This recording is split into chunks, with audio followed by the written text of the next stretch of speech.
Hello from laststandbrand.com.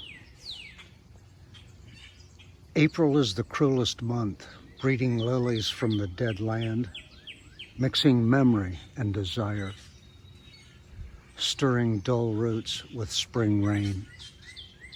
The roots of these moneypenny have been stirred. They're beautiful.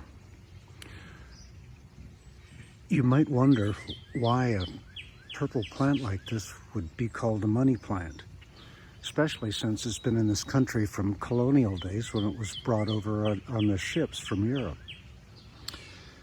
This is the second year blossom that I'm about to put in front of the camera.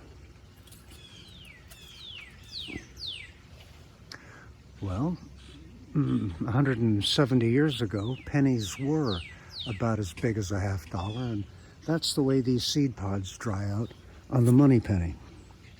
A very interesting dried flower for the home, especially near a draft or a fan or the furnace fan, because they have an interaction. They'll move with the slightest breeze.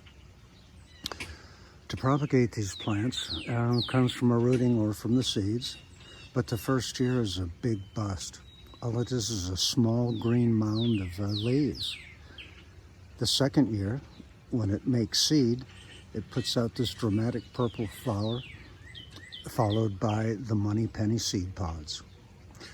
Well, too wet to be in the vegetable garden today, so we're doing flowers at laststandbrand.com.